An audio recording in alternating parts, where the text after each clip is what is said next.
Baik, bismillahirrahmanirrahim. Assalamualaikum warahmatullahi wabarakatuh. Selamat malam, selamat menjalankan ibadah sholat Isya bagi yang sudah Isya masing-masing. Sebelum memulai, Mas Asrul, biasanya kita berdoa dulu nih, seperti yang pernah diajarkan oleh Mas Asrul di ISC dulu di Fakultas Hukum UB. Baik teman-teman, kita berdoa bagi yang muslim bisa mengikuti agama dan keyakinannya masing-masing. Bismillahirrahmanirrahim. Raditu billahi robba wabil islami dina bi Muhammadin nabiyya wa rasulah. Rabbi zidni ilma warzuqni fahma. Amin.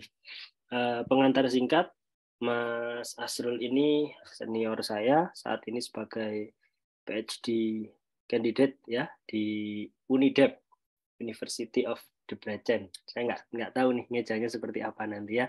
Nah, selain sebagai mahasiswa S3, Mas Asrul ini adalah ASN Mas ya statusnya ya. ASN kan ya? Ya, betul. ASN ya, alhamdulillah. Jadi ini paket lengkap sekali gitu. Dulu sebelum ke Hungaria kayaknya Mas Asrul pernah ke Turki nih. Nah, nanti selain memberikan materi ya, sudah pakai bahasa Inggris nih. Ini PPT-nya pakai bahasa Inggris semua Mas, enggak kan ya? Tapi penjelasannya kan pakai bahasa Indonesia ya. Iya, penjelasannya bahasa Indonesia. Iya, oke. Terima kasih. Makasih banget. Jadi nanti adik-adik mahasiswa akan dapat materi juga se-free tips tipis-tipis ya. Lulusan hukum itu nanti bisa jadi apa? Kalau mau sekeren Mas Asrul harus seperti apa gitu ya. Sudah ASN, dapat kuliah S3 di Hungaria, gratis, dapat uang saku, lagi jalan-jalan gitu ya. Tanpa panjang kali lebar nanti jadi volume mungkin. Mohon maaf ya Mas Asrul agak telat karena ya maklum transisi waktu ya. Kurang lebih 30 sampai 45 menit ya Mas Asrul nanti tanya jawabnya 10 sampai 15 menit. Waktu dan layar saya persilahkan. Oke. Terima kasih Fatih, Pak Fatih. Assalamualaikum warahmatullahi wabarakatuh. Selamat malam teman-teman mahasiswa Fakultas Hukum Universitas Muhammadiyah Malang ya. Saya merasa terhormat bisa sharing bareng dengan teman-teman mengenai tema yang kuliah ini kan sifatnya suplemen ya, tambahan aja di mata kuliah yang teman-teman yang sedang tempuh sekarang. Kalau nggak salah ini mahasiswanya mahasiswa semester 2 ya, betul ya? Ada yang semester 1 Mas. Ini semester ganjil kan? Iya, semester 1 iya. Okay. sama semester 3 atau semester 5 kalau nggak salah. Ini mata kuliah HTN ya? HTN sama ilmu negara, campuran. Oke. Bagi teman-teman semester 3 atau mungkin yang 5 yang pernah menempuh HTN pasti sudah tidak asing lah ya dengan istilah-istilah tentang negara ya, tentang peraturan perundang. Nah, di malam hari ini saya ingin mengajak teman-teman semua untuk mengenal ya, sebuah institusi atau sebuah lembaga ya yang sifatnya itu dia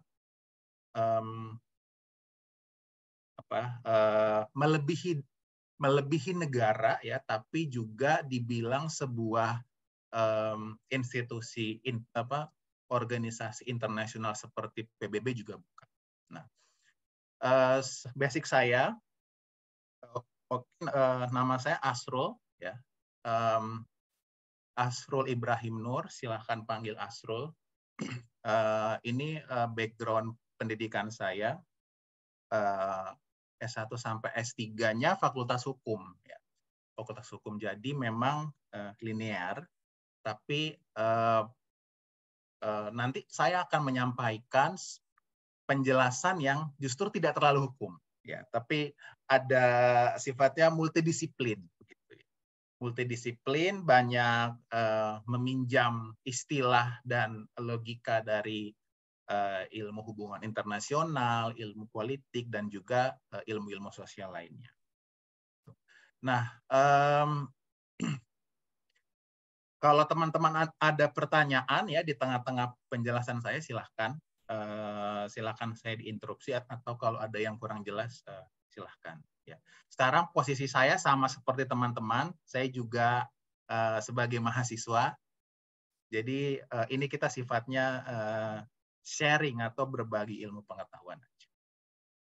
Nah, saya ingin memperkenalkan sebuah institusi, namanya istilahnya adalah institusi supranasional ya, atau supranational institution. Dan institusi ini dia itu memiliki sistem hukumnya sendiri ya, memiliki ekosistem hukum yang sifatnya terpisah dari negara ya, dan juga terpisah dari hukum internasional secara khusus seperti. Nah, di sini saya akan mengambil perspektif dari Eropa atau Uni Eropa ya, atau European Union. Mungkin kalau di Asia Tenggara ada organisasi regional namanya ASEAN ya, tapi memang ASEAN itu karakternya berbeda dengan Uni Eropa.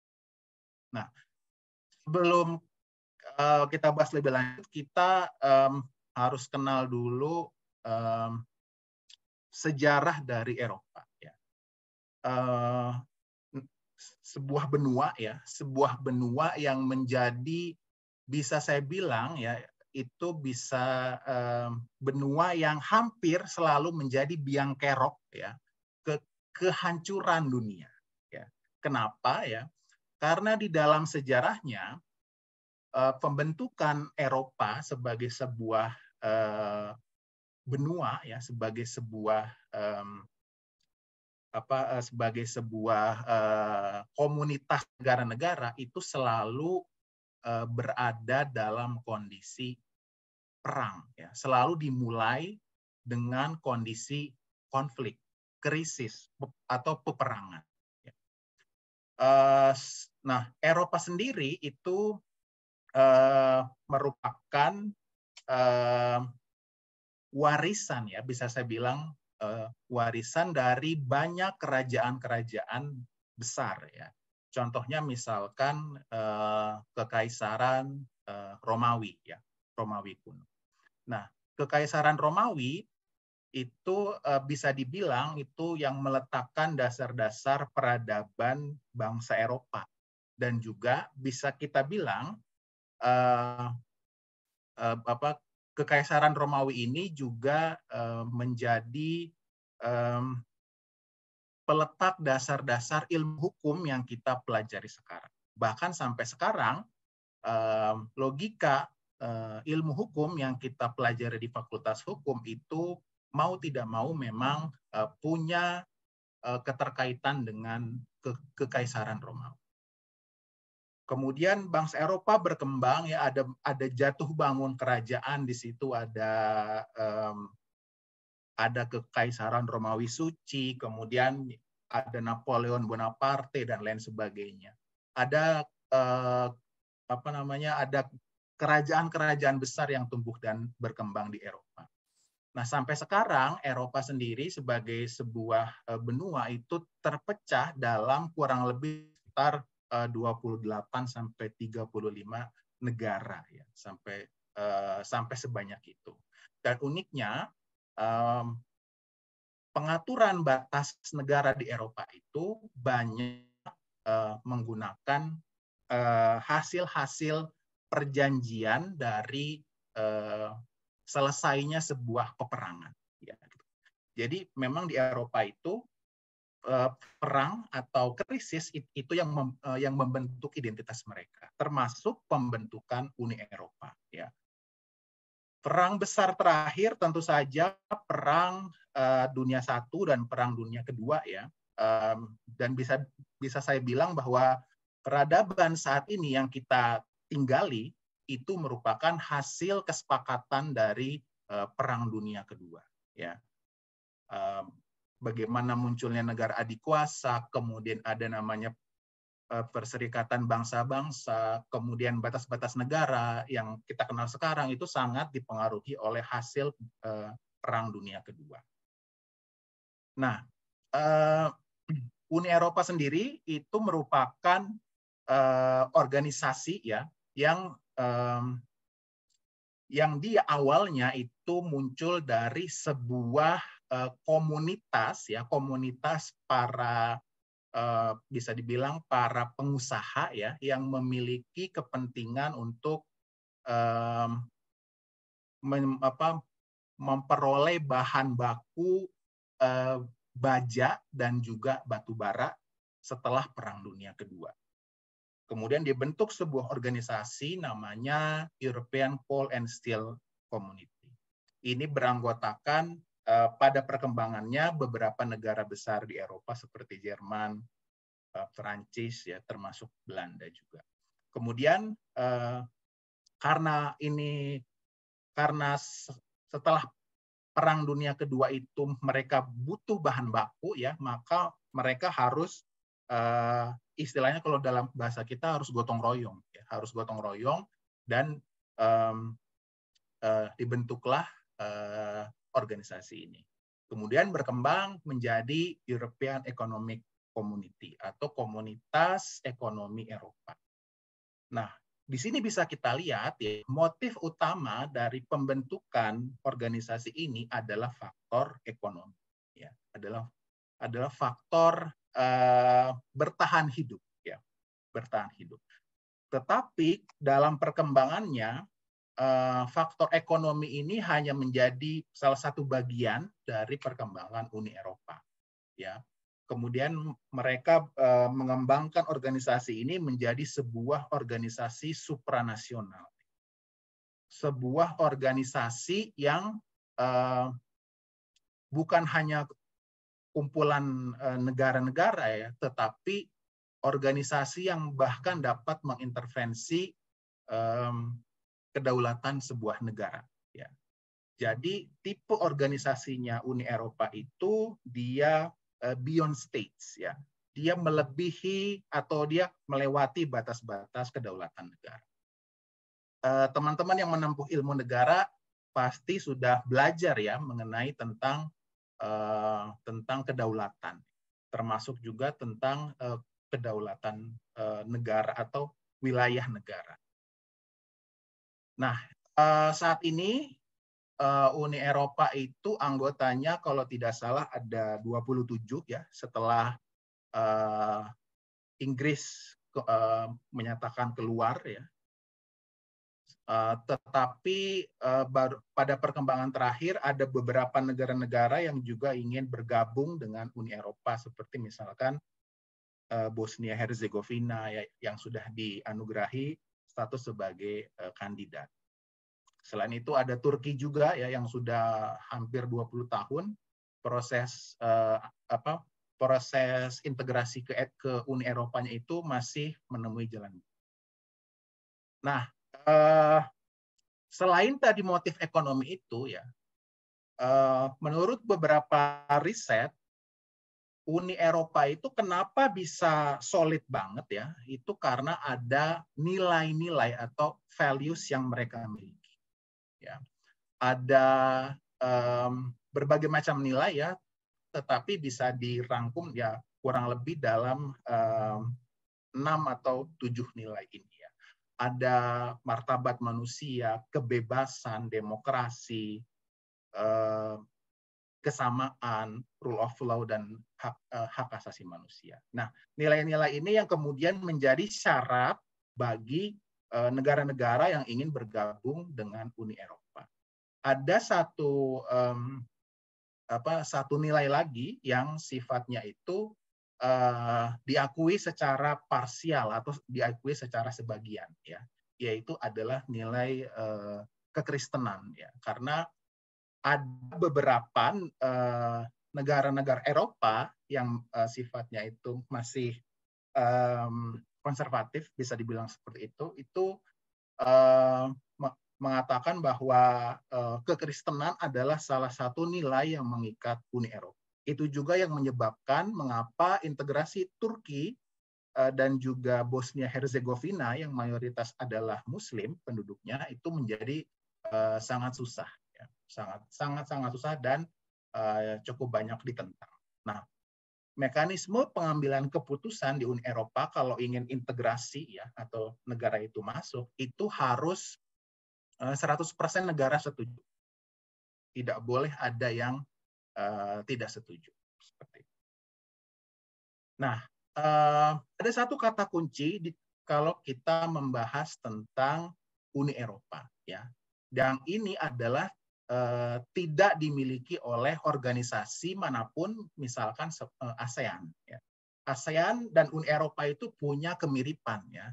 Bahkan menurut beberapa hasil riset, pada tahun 2008 itu saat piagam ASEAN itu dibahas, itu ada pengaruh dari Uni Eropa supaya desain kelembagaan ASEAN itu mengikuti Uni Eropa.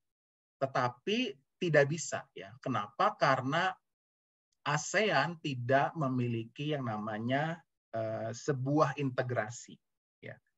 Uni Eropa adalah sebuah organisasi supranasional yang menjadikan integrasi sebagai faktor utama dalam kesolidan organisasi atau institusinya. Ya. Ada 3 tahapan integrasinya. Ya. Yang pertama adalah ekonomi. Ya. Seperti sudah saya sampaikan di awal bahwa motif utama waktu mendirikan Uni Eropa ini adalah sebenarnya faktor ekonomi. Ya. Mereka butuh bahan baku batu bara, mereka butuh bahan baku untuk membuat baja, untuk membangun Eropa yang saat itu luluh lantak karena Perang Dunia Kedua. Ya. Siapa yang menyebabkan Perang Dunia Kedua? Ya negara Eropa sendiri, ya. Negara Eropa sendiri yang menjadi penyebab dan juga negara Eropa sendiri yang menjadi korban dari Perang Dunia Kedua. Nah, setelah terintegrasi secara ekonomi, salah satunya adalah dengan adanya mata uang tunggal, ya, di mayoritas negara Uni Eropa, yaitu euro, ya. Kemudian juga ada Bank Sentral Uni Eropa. Integrasi selanjutnya adalah integrasi politik. Integrasi politik ini diwujudkan di dalam adanya sebuah parlemen Eropa, ya, dan juga adanya sebuah organ dewan, ya, semacam dewan seperti itu, yang isinya adalah para kepala pemerintahan negara Eropa untuk menyatukan visi berbagai urusan, ya, termasuk ekonomi, termasuk perbankan, bahkan termasuk peperangan, ya, kemudian migrasi dan lain sebagainya, bahkan sampai urusan yang remeh-temeh seperti misalkan perlindungan konsumen, ya, standar produk itu dibahas dalam dewan dan di dalam parlemen.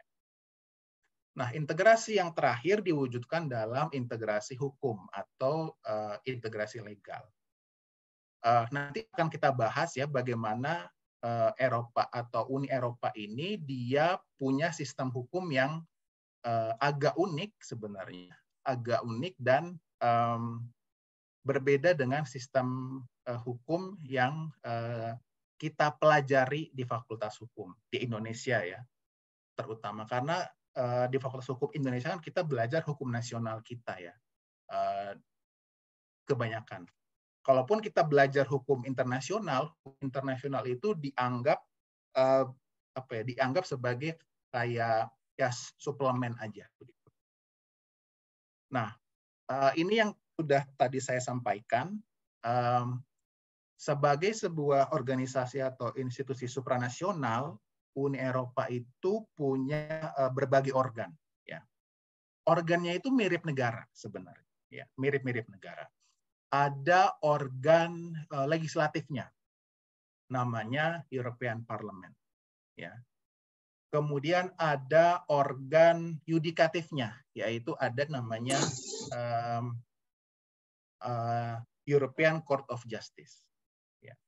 Kemudian ada juga organ eksekutifnya, ya, yaitu ada Komisi Eropa dan juga ada Dewan Eropa.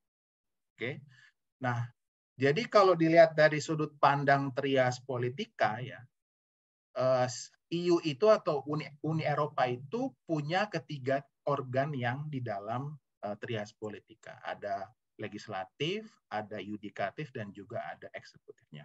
Berbeda dengan ASEAN. Misalkan di ASEAN itu, ASEAN tidak punya organ yudikatif dan juga ASEAN tidak punya organ legislatif.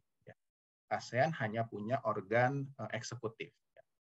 Nah, ini yang membedakan antara Uni Eropa dan juga ASEAN. Dan ini juga yang membedakan atau yang menjadi wacana baru untuk diskursus tentang bagaimana hukum negara itu ternyata itu dalam kasus-kasus tertentu itu bisa tunduk terhadap hukum organisasi atau institusi supranasional seperti itu. Sekarang kan kita akan mempelajari bahwa yang paling tertinggi itu adalah konstitusi, ya, sumber hukum yang paling atau sumber atau di dalam hierarki peraturan perundang-undangan di Indonesia yang paling tertinggi itu adalah konstitusi atau undang-undang dasar. Tetapi di belahan negara lain ya, di atas konstitusi itu masih ada yang lebih tinggi. Nanti akan kita bahas. Nah, di sini ada instrumen hukum Uni Eropa ya. Nah, jadi sistem hukum di Uni Eropa itu memang diatur secara khusus ya lewat sebuah namanya traktat ya, traktat atau treaties. Nah, traktat ini berevolusi juga ya. Ada mulai dari perjanjian Maastricht sampai terakhir itu perjanjian Lisbon yang membentuk entitas Uni Eropa seperti saat ini. Kalau misal di Indonesia, di hierarki peraturan perundang-undangan, yang paling atas adalah Undang-Undang Dasar, tentu saja. Di bawahnya ada ketetapan MPR. Di bawahnya ada undang-undang dan peraturan pemerintah pengganti undang-undang. Di bawahnya lagi ada peraturan pemerintah. Di bawahnya lagi ada peraturan presiden, ada perda gubernur, perda provinsi dan juga perda kota kabupaten. Nah, bagaimana kalau di Eropa? Kalau di Eropa itu dia hanya mengkategorikan menjadi secara umum ya dua, yaitu primary legislation and secondary legislation. Ya. Legislasi utama dan legislasi sekunder atau legislasi primer dan legislasi sekunder. Tapi desain hierarkinya itu tidak disusun secara berurutan dari yang paling tinggi sampai paling bawah, tidak. Justru keberlakuannya itu berdasarkan daya laku dan daya ikat yang disepakati. Makanya dibagi menjadi dua itu. Kalau legislasi primernya bisa kita sebut sebagai traktat yang di tengah ini ya, atau treaties, itu instrumen hukum yang wajib dipatuhi oleh seluruh anggota negara Uni Eropa. Ya. Bahkan konstitusi nasional itu tunduk terhadap traktat Uni Eropa. Tetapi sekarang ya dalam perkembangannya ada beberapa kasus di Uni Eropa itu yang jadi hasil legislasi Uni Eropa itu dibawa ke pengadilan atau dibawa ke Mahkamah Konstitusi Nasional masing-masing. Ya. Baru kemudian dinyatakan konstitusional atau tidak seperti itu. Tetapi secara umum kalau tidak ada permohonan atau gugatan kepada Mahkamah Konstitusi, maka sistem hukum nasional itu tunduk terhadap sistem hukum organisasi supranasional. Kemudian ada lagi namanya legislasi sekunder atau secondary legislation. Ini terdiri dari 4 instrumen hukum utama. Ya. Yang pertama adalah regulation atau regulasi lah ya, regulasi. Kemudian yang kedua adalah decision atau keputusan. Yang ketiga ada directive. Yang pertama regulation, yang kedua directive, yang ketiga decision atau keputusan, yang keempat adalah recommendation. Ini menjadi instrumen hukum yang sifatnya sekunder. Nah, uniknya legislasi sekunder ini tidak disusun secara hierarkis dari atas ke bawah, ya. Tetapi dia berlaku karena memang disepakati level keberlakuannya dan juga level daya lakunya, daya ikat dan daya lakunya. Untuk regulation atau regulasi itu memiliki daya laku dan daya ikat yang sifatnya serta-merta, ya, dan langsung berlaku kepada seluruh negara anggota. Biasanya regulation ini sama seperti di Indonesia, itu dibahas antara eksekutif dan juga legislatif. Dibahas oleh European Parliament dan juga dibahas oleh European Council dan juga Council of European Union.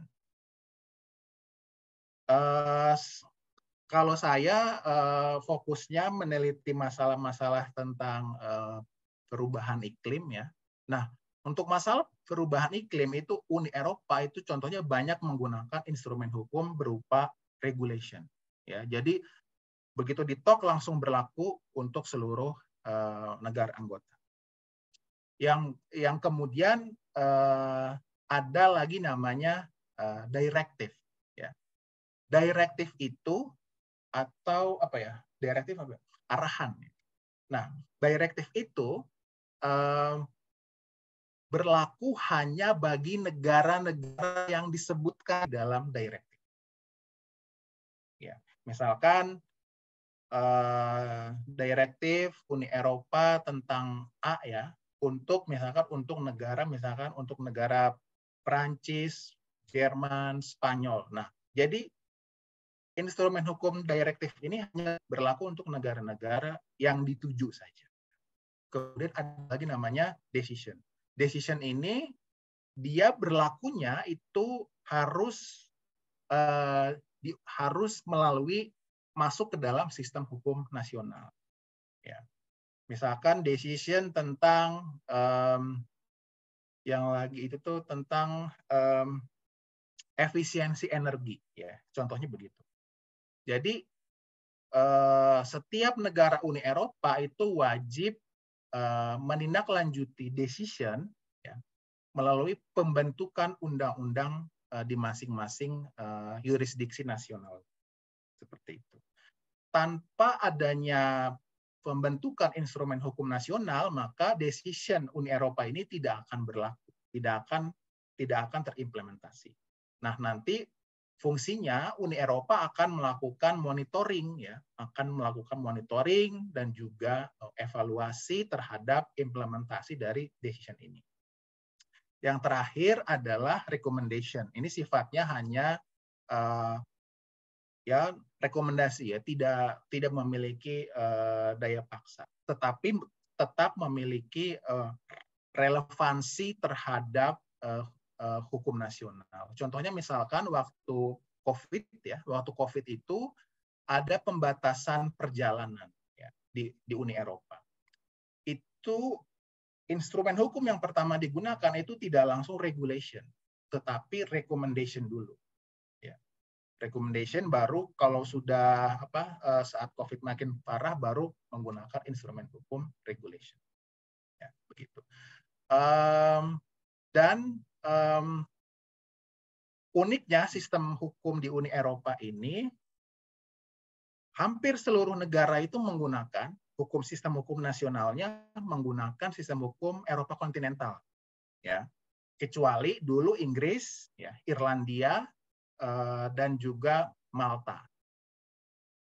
Setelah Inggris keluar, praktis yang menggunakan sistem hukum Anglo-Saxon atau common law hanya Irlandia dan juga Malta. Tetapi uniknya dalam perkembangannya sistem hukum yang berlaku di Uni Eropa itu banyak menggunakan putusan pengadilan atau case law itu sebagai rujukan, ya, sebagai rujukan hukum atau untuk pembentukan hukum baru. Jadi sifatnya itu dia fleksibel, sifatnya cukup fleksibel. Ada banyak, misalkan contohnya misalkan contoh dalam hukum kontrak misalkan ya, dalam hukum kontrak itu dikenal ada banyak konsep common law itu yang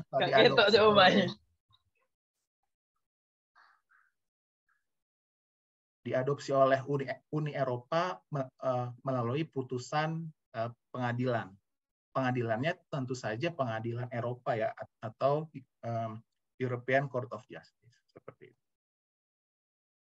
Nah, hal unik lagi dari Uni Eropa adalah adanya partai ya yang bersifat satu benua, ya, yang bersifat satu yang lintas ya, yang lintas negara. Ya. Kalau di kita di ASEAN belum ada ya, di Indonesia juga kita baru mengenal konsep partai nasional dan juga partai lokal. Tapi di Eropa itu juga sudah mengenal adanya konsep namanya partai dalam level benua. Dan perbedaan ideologi partainya itu sangat tajam ya, itu sangat lumayan tajam, dan juga masing-masing memiliki visi yang sesuai dengan ideologi yang mereka anut. Ya. Ada ideologi konservatif, ada ideologi sosialis, ya, hijau dan lain sebagainya. Seperti itu. Oke. Ini ada beberapa isu-isu tentang Uni Eropa yang sekarang cukup hangat ya. Kalau teman-teman nanti tertarik membahas mungkin skripsinya nanti di semester 7 gitu ya, itu bisa menggunakan isu-isu ini. Ini ada beberapa bahan juga yang bisa teman-teman akses ya. Ini juga cukup bagus untuk mempelajari tentang Uni Eropa sebagai sebuah entitas hukum. Terima kasih. Wassalamualaikum warahmatullahi wabarakatuh. Waalaikumsalam. Wah, ada pesan promosi nih. Oke. Menarik Mas ya. Nanti saya minta PPT-nya dong, terutama yang tadi tritis sama 4 ya. Sebelum teman-teman kayaknya saya nih yang tanya nih. Kan tadi disebut kalau tidak ada hierarki ya. Tetapi tadi kok diulang ya. Oh, yang pertama regulation, kemudian yang kedua apa tuh tadi yang kedua? Pokoknya yang terakhir recommendation ya. Iya kan? Yang terakhir kan recommendation gitu kan. Kalau yang kedua kayaknya direktif ya. Direktif itu kalau di kita kayak instruksi menteri gitu Mas ya. Mungkin ya. Ini nih. Kemudian decision ya hampir sama kayak mungkin putusan gitu ya, putusan MK, putusan MA gitu. Kalau recommendation mungkin di Indonesia kayak tugasnya ombudsman ya. Ombudsman itu ngasih rekomendasi doang, DKPP, Bawaslu itu kan rekomendasi karena tidak menjalankan proses adjudikasi, proses legislasi mereka juga nggak berwenang gitu kan. Nah ini kan menarik ya. Ini menarik 4 hal ini. Kebetulan disertasi saya bahas peraturan delegasi. Tadi yang oleh Mas Asrul disebut sebagai secondary ya. Ada primary, ada secondary. Di beberapa istilah peraturan delegasi di Indonesia kan baru Prof. Fadli ya yang nulis. Nah itu delegated legislation itu disebut sebagai secondary legislation juga. Jadi ini menarik. Nah, kalau ini tidak ada hierarki, Mas, kalian tidak ada hierarki, berarti tidak ada pengujian ke MK gitu ya. Kalau di Indonesia kan yang paling tinggi berarti harus undang-undang dasar. Tadi kan sudah disebutkan ya, konstitusi gitu. Berarti ini tadi seperti yang disebutkan sama Mas Asrul, ya ngujinya bisa ke apa tuh? Mahkamah yang di Belanda itu ya, bukan ya? ICJ ya, bukan ya? Enggak ya? European Court of Justice, ya. Kalau nggak Oh, salah di Perancis ya. di Prancis ya, iya. Jadi ngujinya ke sana. Kalau ini kan daya ikat dan daya lakunya itu ke seluruh negara-negara Eropa. Nah kalau ke negaranya itu mereka ke kemana Mas ya? Kalau nggak ada, apa sih alasan mereka nggak ada hierarki gitu kan? Kalau kita lihat kan Eropa itu paling mahasiswa termasuk saya Mas ya mikirnya ya Eropa berarti mereka bukan sivil, kalau common ya itu tadi jurisprudensi kan yang lebih kuat gitu. Tapi ternyata ada loh regulation gitu kan. Oh, ada regulation. Slide yang paling menarik menurut saya yang ini nih. Oh, regulation gitu kan. Mereka ngujinya kemana? Nah mungkin bisa diceritakan singkat Mas sebelum adik-adik tanya. Silakan. Okay. Monggo. Jadi ini memang unik banget ya. Karena ini tidak seperti logika hierarki peraturan yang kita pelajari di Fakultas Hukum. Ya. Logikanya, kalau kita kan logika kita itu adalah apa tuh, yang di atas tidak boleh bertentangan dengan yang di bawah. Yang di bawah tidak boleh bertentangan dengan yang di atas, ya. Lex spesialis, derogat legis spesialis dan lain sebagainya. Ya.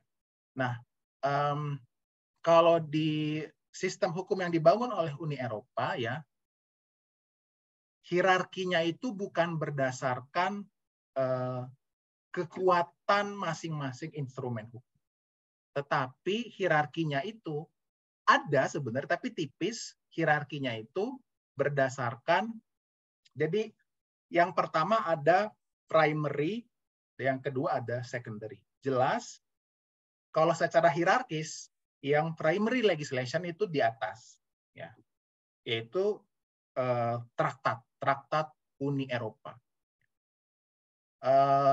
Di bawahnya itu ada secondary legislation. Nah, regulation, decision, directive, recommendation ini memiliki dia keberlakuannya itu bukan berdasarkan hierarki itu, tetapi berdasarkan daya ikat, ya, daya ikat secara geografis, ya, dan juga daya laku secara geografis, ya. Regulation secara geografis, daya laku dan daya ikatnya adalah seluruh negara Eropa, ya, dan berlaku serta-merta. Seperti kita di Indonesia, misalkan ada undang-undang sudah disahkan oleh DPR, kemudian sudah diundangkan oleh Presiden, itu berlaku seluruh Indonesia. Kurang lebih seperti itu kalau regulation. Tetapi ada yang secara geografis itu berlakunya hanya parsial saja, yaitu directive, ya, hanya untuk negara-negara tertentu saja. Misalkan per Januari nanti 2023, negara Kroasia itu akan mulai memakai mata uang euro. Tentu saja nanti akan dibentuk sebuah direktif, ya, yang khusus adresatnya itu adalah untuk negara Kroasia. Nah, direktif itu hanya berlaku untuk Kroasia saja, tidak untuk negara yang lain. Nah, kalau decision, dia berlaku, tetapi keberlakuannya itu harus dimasukkan ke dalam sistem hukum nasional melalui undang-undang. Ya. Contoh misalkan begini, Uni Eropa itu punya decision tentang good governance untuk menghindari korupsi dan lain sebagainya. Ya.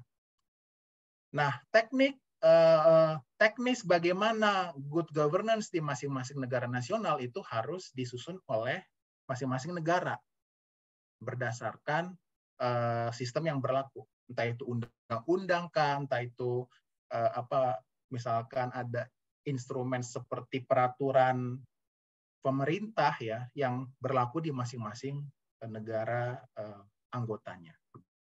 Jadi tidak ada sebenarnya yang kalau yang secondary legislation ya, itu tidak ada yang sifatnya itu di atas atau di bawah. Nah, peraturan delegasi kalau di Uni Eropa itu dibedakan lagi, namanya ya sama, delegated legislation. Biasanya yang mengeluarkan delegated legislation itu adalah Komisi Eropa atau European Commission.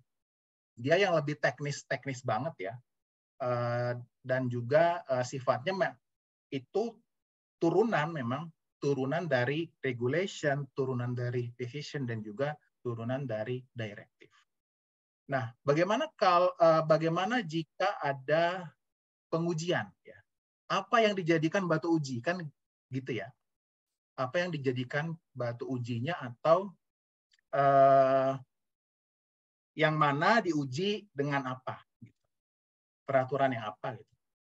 Kalau sepengetahuan saya, yang saya pelajari, itu memang di European Court of Justice ada banyak kasus. Ya. Ada banyak kasus, tapi memang itu kasusnya itu sangat spesifik. Ya. Ada yang yang bersengketa itu bisa orang, ya, bisa badan hukum di sana, dan juga bisa negara. Ya, yang merasa bahwa ada instrumen hukum yang dianggap merugikan. Ya. Tentu saja traktat atau yang jadi primary legislation itu menjadi batu uji kepada European Court of Justice. Ada juga misalkan kasus, contohnya di Polandia ya. Di Polandia itu Uni Eropa menganggap hakim konstitusi di Polandia itu syaratnya itu mengalami perubahan. Jadi ada seorang apa dua orang gitu ya, itu dia mantan politisi ya, kemudian tiba-tiba jadi hakim konstitusi. Nah, Uni Eropa bilang bahwa nggak bisa begini, itu bertentangan dengan rule of law. Kenapa? Karena jelas-jelas ya dengan terbuka bahwa si politisi itu dia langsung menjadi hakim konstitusi ya, dan syaratnya itu benar-benar sengaja diubah untuk meloloskan si politisi itu. Uni Eropa bilang itu tidak sesuai dengan rule of law. Nah, kemudian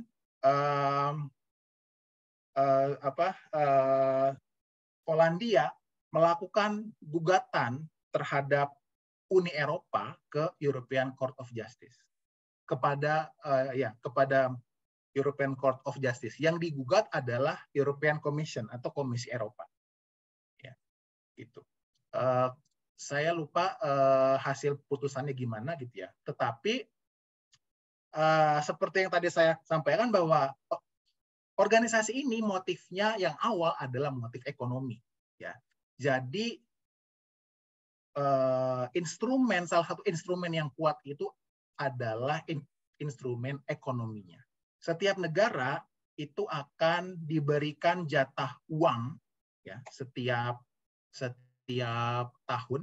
setiap tahun oleh Uni Eropa ya, dalam bidang pendidikan, infrastruktur dan lain sebagainya, banyak, kesehatan dan lain sebagainya. Nah, Uni Eropa atau Komisi Eropa itu bisa menunda atau bahkan menyetop pemberian uang kepada negara-negara anggota ya, kalau dianggap negara anggota itu tidak mematuhi regulation, decision, directive, dan recommendation. Seperti itu. Nah, termasuk yang tadi kasus Polandia itu, bahkan Komisi Eropa itu, ini sebelum COVID, kejadiannya itu mengancam kepada pemerintah Polandia kalau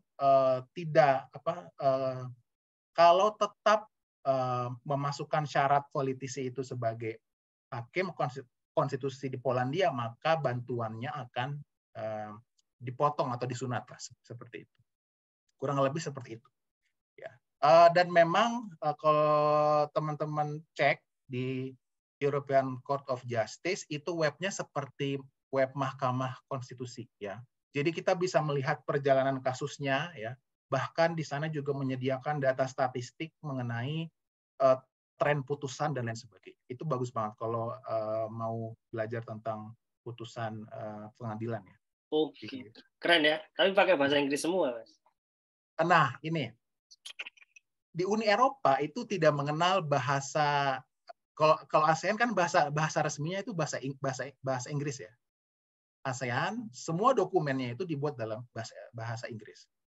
Sedangkan di Uni Eropa itu seluruh bahasa negara anggota itu menjadi bahasa resmi.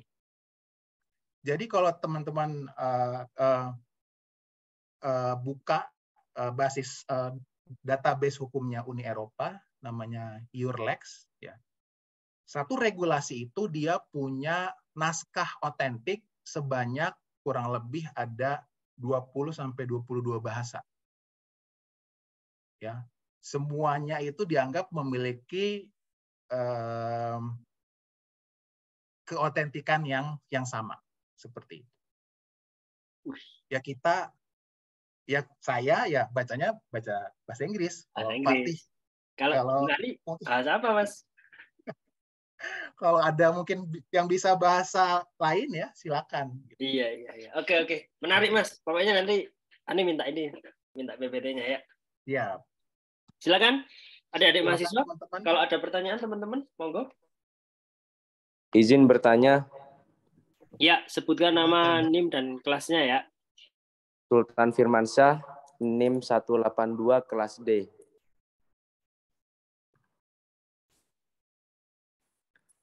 Baik, dari secara sejarahnya tadi kan di Eropa tuh ada beberapa nilai Pak yang bisa membuat negara itu bertahan hidup. Nah, yang ini. Kalau saya perhatikan sih nilai ini nih sedikit hampir mirip dengan Pancasila tentang ya demokrasi, human right. Dan kalau di Pancasila kan ada founding father-nya yang membentuk gitu. Nah, di nilai-nilai ini nih para tokohnya itu siapa aja ya, Pak? Terima kasih.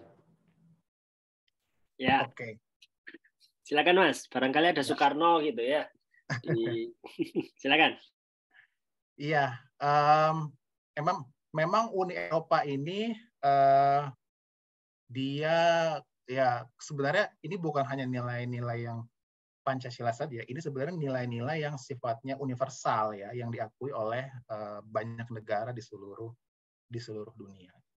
Tetapi memang Uni Eropa itu mendefinisikan nilai-nilai yang mereka anut itu sesuai dengan perkembangan ideologi yang ada di Eropa.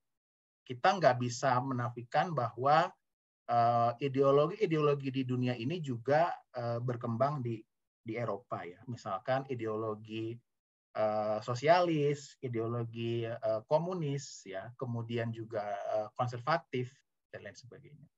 Nah, ada salah satu tokoh Eropa ya yang cukup menonjol. Seingat saya itu beliau namanya Jean Monnet, itu orang Perancis ya. Tulisannya Jean Monnet. Jean Monnet itu salah satu tokoh, beliau adalah tokoh bukan Uni Eropa tapi European Coal and Steel Community. Tapi beliau yang meletakkan dasar-dasar pembentukan negara Uni Eropa, pembentukan organisasi Uni Eropa. Bahkan sampai sekarang ada banyak penghargaan atau kayak event-event itu menggunakan nama Jean Monnet. Nah, tetapi values-nya atau nilai-nilai ini ya, seperti tadi sudah saya sampaikan bahwa Uni Eropa itu kan semula itu adalah kerajaan-kerajaan besar, misalkan kerajaan Kekaisaran Romawi, kemudian ada banyak kekaisaran besar juga di Eropa setelah itu, ada Romawi Medici, ada kekaisaran Austro-Hungaria, ada kekaisaran Prusia ya. Nah, yang kalau kita lihat wilayah geografisnya itu lintas negara-negara yang ada sekarang. Nah, karena karena pernah dikuasai oleh kerajaan yang sifatnya sama, ya, itu nilai-nilai ini kemudian bisa dibilang turun-menurun ada di sistem pemerintahan mereka. Nah, sekarang nilai-nilai ini, ya, ini kan sifatnya nilai tentu saja abstrak, ya. Bagaimana cara mengimplementasikannya? Implementasinya itu pakai yang ini, pakai instrumen ekonomi, pakai instrumen politik, dan juga pakai instrumen legal, pakai instrumen hukum. Contohnya misalkan saat pengungsi dari Suriah, saat pengungsi dari Afrika Utara datang, dari Libya datang, dari Tunisia datang ke Eropa, ya, ada negara yang menolak, ada juga negara yang menerima. Ya. Tapi secara umum keputusan Uni Eropa itu adalah semua negara harus menerima pengungsi. Ya. Kenapa? Karena ada nilai human dignity di situ, ada nilai human rights di situ, ada nilai equality di situ. Ya. Negara-negara Eropa ya ada yang nerima, ada ya yang tidak nerima juga ada. Kalau pengungsi Ukraina gitu ya rata-rata diterima karena dianggap Ukraina meskipun bukan bagian dari Uni Eropa tapi merupakan negara Eropa, negara di benua Eropa seperti itu. Kurang lebih seperti itu. Saya tidak mau menyamakan nilai ini dengan nilai-nilai yang ada di Pancasila ya, karena pasti akar sejarah dan akar filsafatnya itu berbeda. Tentu saja berbeda. Iya. Nilai yang ada di Uni Eropa dengan nilai yang Pancasila yang kita anut seperti sekarang ya, meskipun secara umum sama ya, itu pasti memiliki akar yang berbeda. Termasuk Betul. Implementasinya juga akan berbeda seperti itu. Betul banget. Iya kan? Ya sama Mas, kayak di Indonesia ini kan lalapan ya. Lalapan itu kan masing-masing daerah ada ya, dari Lamongan atau dari akar budaya dan rasanya udah beda-beda gitu. Apalagi ini antara Pancasila dengan di sana ya, jauh. Perbedaannya mungkin kayaknya jauh. Walaupun secara kasat mata kayaknya. Oke. Saya nggak akan minta feedback ya, karena kita berbagi. Satu orang lagi, silakan kalau bisa dari Mbak-mbak, biar ada kesetaraan gender. Nah, gitu. Silakan, Mbak-mbak, ada yang ingin bertanya? Mbak-mbak yang perempuan, ada yang ingin bertanya? Nggak ada? Mbak-mbaknya? Oke, boleh deh mas-masnya lagi kalau misalkan masih ada. Saya Pak. Iya, silakan. Assalamualaikum warahmatullahi wabarakatuh. Nama saya Tio Alamsah, kelas hukum D, NIM 227. Saya ingin bertanya, bagaimana jika upaya hukum Uni Eropa tidak dapat ditransformasikan ke dalam hukum suatu negara anggota? Terima kasih. Iya. Gimana tuh, Mas? Nggak bisa nih ditransfer ke Kroasia misalkan, atau ke Hungari. Nggak bisa. Gimana? Iya, pertanyaan yang bagus ya. Bagaimana kalau ada kayak kewajiban ya bagi negara anggota, tapi tidak bisa ditransformasikan ke masing-masing hukum nasional negara. Gitu. Maka pasti ada sanksi. Ya. Di Uni Eropa itu ada sistem monitoring dan evaluasi yang bisa dibilang bagus, ya, bisa dibilang sangat bagus dan harus dicontoh. Seperti apa? Misalkan, jadi contoh misalkan ini ya instrumen hukum yang decision. Misalkan setiap negara Eropa itu berdasarkan decision harus melakukan penghematan energi. Nah, kalau di undang-undang Indonesia itu kita jarang banget melihat substansi undang-undang itu detail ya. Sangat jarang banget. Sifatnya itu umum. Udah umum, kemudian nanti diatur di PP, di Perpres, atau bahkan di peraturan menteri begitu. Nah, kalau di Uni Eropa ini dia mengaturnya itu setiap ketentuan itu punya target persentase ya, persentase dan juga target waktu. Misalkan di bidang energi ya, saya bicara tentang energi karena fokus riset saya di bagian itu. Sampai tahun 2024 ya, nanti di tahun 2024 setiap negara anggota Eropa itu wajib melakukan penghematan energi sampai dengan 30% ya, dengan tahapan tahun 2020 sekian, 2021 sekian, 2022 sekian, 2023 sekian, 2024 sekian. Nanti di tahun 2020 ada monitoring ya, ada monitoring, setiap tahun ada monitoring ya, dan juga ada evaluasinya ya. Kalau dia bisa mencapai target yang ditetapkan ya, nah bagaimana cara mencapainya? Tentu saja setiap negara harus membentuk undang-undang atau harus membentuk peraturan nasional ya untuk mencapai target itu ya. Itulah mengapa ya di setiap sekarang itu misalkan yang lagi tren ya yang lagi hangat di Eropa tentang efisiensi energi itu adalah tentang penggunaan satu macam charger ya. Jadi di Uni Eropa mulai tahun 2024 kalau nggak salah itu seluruh produsen wajib menggunakan satu jenis charger yaitu yang Type C. Ya. Nah, nanti di setiap negara untuk mencapai target penggunaan charger itu ya, bahkan sampai charger aja itu diatur dalam level benua kalau di sana. Setiap negara itu harus menyusun peraturan ya. Bagaimana kalau suatu negara tidak tercapai untuk misalkan masalah charger itu ya, maka tentu saja dia akan dikenakan sanksi. Sanksinya apa? Biasanya sanksinya adalah berupa instrumen ekonomi, yaitu misalkan pengurangan jatah bantuan ya, atau misalkan ada proyek yang ditunda dan lain sebagainya. Seperti itu. Nah, instrumen ekonomi itu seringkali digunakan oleh Uni Eropa ya untuk memaksa negara anggotanya untuk melaksanakan peraturan yang sudah disepakati.